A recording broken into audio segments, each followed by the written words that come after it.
Hello, ഇന്ന് നമുക്കൊരു caramel സേമിയ പായസം ഉണ്ടാക്കിയാലോ? വായും. അപ്പൊ ഞാൻ ഫസ്റ്റ് തന്നെ കാഷ്യൂസും മുന്തിരിയും വറുത്ത് മാറ്റാനായിട്ട് ഇവിടെ കുറച്ച് നെയ്യ് എടുത്തിട്ടുണ്ട്. അപ്പൊ ഓരോന്നായിട്ട് വറുത്ത് മാറ്റാട്ടോ.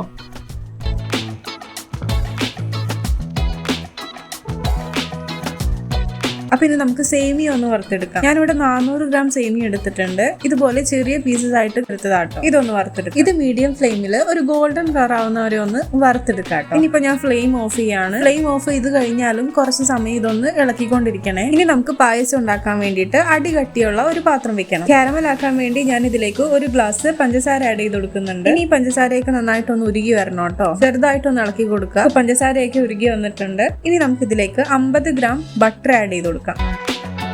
അപ്പോൾ ബട്ടർ എല്ലാം മെൽറ്റായി കഴിയുമ്പോൾ നമുക്കിനി 4 ലിറ്റർ പാൽ ഒഴിച്ചു കൊടുക്കാം. ഞാനിവിടെ 400 ഗ്രാം സേമിയക്ക് 4 ലിറ്റർ പാലാണ് എടുത്തേക്കുന്നത്. അപ്പൊ ഇത് നമുക്ക് പാല് ആഡ് ചെയ്ത് കൊടുക്കാം. ഇതിലേക്ക് 1 ഗ്ലാസ് വെള്ളം ഒഴിച്ചു കൊടുക്കുന്നുണ്ട്. അപ്പൊ നിങ്ങൾ തണുത്ത പാലാണ് ഒഴിക്കുന്നതെന്നുണ്ടെങ്കിൽ കാരമൽ ചെറുതായിട്ടൊന്ന് കട്ട പിടിക്കും താഴെ. അത് പാല് തിളക്കുന്നതിനനുസരിച്ച് ഉരുകി വന്നോളൂ കേട്ടോ. അപ്പൊ പാല് തിളച്ചു വന്നിട്ടുണ്ട്. ഇനി ഇതിലേക്ക് നേരത്തെ വറുത്ത് വെച്ച സേമിയ ആഡ് ചെയ്ത് കൊടുക്കാം. അപ്പൊ സേമിയൊക്കെ നന്നായിട്ട് വെന്ത് വന്നിട്ടുണ്ട്. ഇനി ഇതിലേക്ക് 1.5 ഗ്ലാസ് പഞ്ചസാര ആഡ് ചെയ്ത് കൊടുക്കുന്നുണ്ട്. 1/4 ടീസ്പൂൺ ഉപ്പും കൂടി ഇട്ട് കൊടുക്കുന്നുണ്ട്. ഇനി ഇതിലേക്ക് ഒരു 100 ഗ്രാം കണ്ടൻസ്ഡ് മിൽക്ക് ആഡ് ചെയ്ത് കൊടുക്കുന്നുണ്ട്.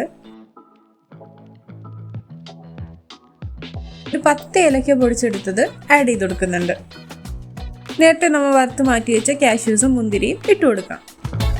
1 ടീസ്പൂൺ നെയ്യും കൂടി ഒഴിച്ചു കൊടുത്ത് ഇളക്കി ഫ്ലെയിം ഓഫ് ചെയ്യാട്ടോ. അപ്പൊ നമ്മുടെ കാരമൽ സേമിയ പായസം റെഡി ആയിട്ടുണ്ട്. എല്ലാവരും ഇതൊന്ന് ട്രൈ ചെയ്ത് നോക്കണേ.